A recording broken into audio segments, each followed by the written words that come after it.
ચાલો હું તમને રાજુની સ્ટોરી કહું છું। એક ગામ હતું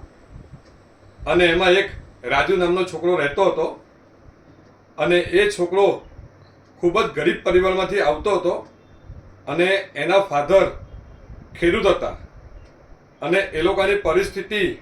ખૂબ જ નાજુક હતી। તેથી રાજુને એક દિવસ વિચાર આવ્યો, આમને આમ દિવસ ચાલ્યા જશે એના કરતાં હું શહેર જાઉં અને શહેર જઈને સારી એવી નોકરી કરું અને મારા પરિવાર માટે હું કંઈક કરું। તેથી રાજુ એના પિતાશ્રીને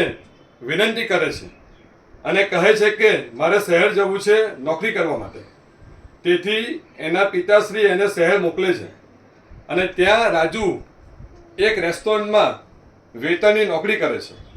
અને વેતરની નોકરી કરે છે, ખૂબ જ મહેનત કરે છે અને ભગવાન એની સામે જોઈ છે અને ત્યાર પછી રાજુ મેનેજર બને છે। મેનેજર બન્યા પછી એ પોતાના ગામ આવે છે। ગામ આવે પછી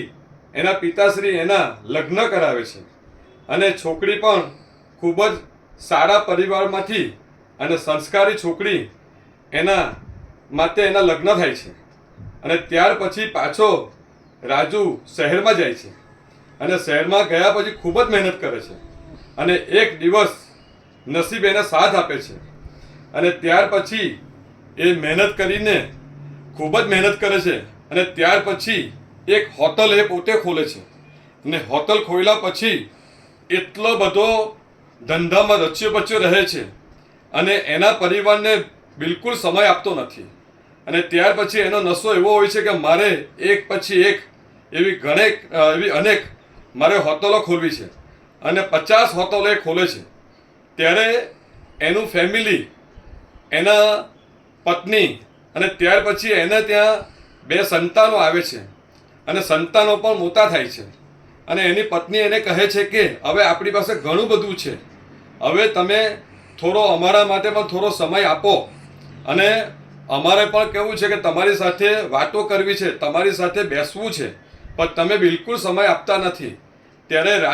રાજુભાઈ બની ગયો હોય છે અને રાજુભાઈ કહે છે કે મારી પાસે અત્યારે 50 હોટલો છે પણ મારે તો 100 હોટલો બનાવવી છે। ત્યારે એની પત્ની કહે છે કે આપણી પાસે ઘણું બધું છે, તમે શું કામ આટલી બધી મહેનત કરો છો? ત્યારે રાજુભાઈ એક જ વસ્તુ કહે છે કે ના, મારે આખી દુનિયા મારી મુઠ્ઠીમાં કરવી છે। અને એક સમય એવો આવે છે કે એને ઝીણો તાવ આવે છે અને ત્યારે ડૉક્ટર પાસે જાય છે તો ડૉક્ટર રાજુભાઈને કહે છે કે તમારી પાસે ફક્ત 90 દિવસ છે, તમને કેન્સર છે અને તમારી પાસે ફક્ત 90 દિવસ છે।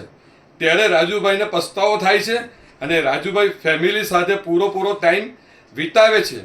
અને પોતાના દીકરાઓ, પોતાની પત્ની અને પોતાના મા બાપો સાથે સમય કાઢે છે અને તે સમયે રાજુભાઈ કહે છે કે મેં મારી જિંદગીમાં ઘણી બધી મહેનતો કરી છે,